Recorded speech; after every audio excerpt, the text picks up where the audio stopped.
ঘৰ নিৰ্মাণৰ ক্ষেত্ৰত বাস্তু কেনেদৰে নিৰ্ধাৰণ কৰিব?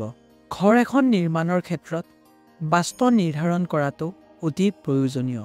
বাস্তু অনুসৰি ঘৰ এখন নিৰ্মাণ কৰিলে ঘৰখনত সুখ শান্তি বিৰাজ কৰে বুলি বিশ্বাস কৰা হয়। ঘৰ এখন নিৰ্মাণৰ ক্ষেত্ৰত বাস্তু কেনেদৰে নিৰ্ধাৰণ কৰিব জানো আহক। সাধাৰণতে ঘৰটো যদি পূবফালে হয় আৰু ঘৰৰ সন্মুখ ভাগত যদি বেছি ঠাই থকা হয় বা উত্তৰ ফালে যদি হয় আৰু দক্ষিণ ফালে যদি বেছি ঠাই এৰা হয় তেন্তে ঘৰখনৰ বাবে শুভ হয়।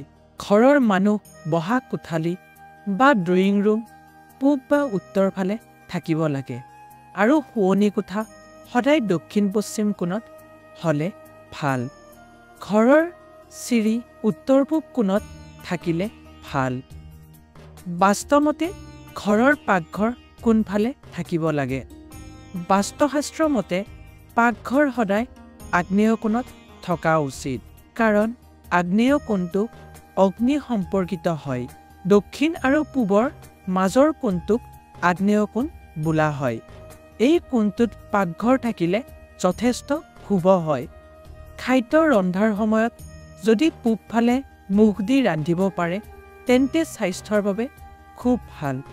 কিন্তু যদিহে আগ্নেয় কোণত ঠাই নাথাকে তেন্তে বায়ু কোণত অৰ্থাৎ উত্তৰ পশ্চিম দিশত পাকঘৰটো ৰাখিব লাগে।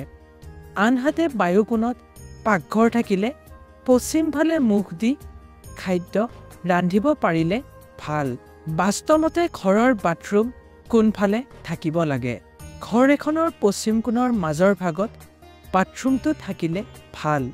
যদি পশ্চিম ভাগত ঠাই নাথাকে তেন্তে দক্ষিণ কোণৰ মাজত বাথৰুম নিৰ্মাণ কৰিব পাৰে বা উত্তৰ পশ্চিম কোণত বাথৰুম নিৰ্মাণ কৰিব পাৰে।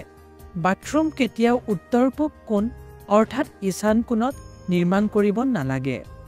বাস্তুশাস্ত্ৰ মতে ঘৰৰ পূজাঘৰ বা থাপনা কোনফালে থাকিব লাগে? ঘৰৰ পূজাঘৰ বা থাপনা বাস্তুশাস্ত্ৰ মতে উত্তৰ পূব কোণত হ'ব লাগে।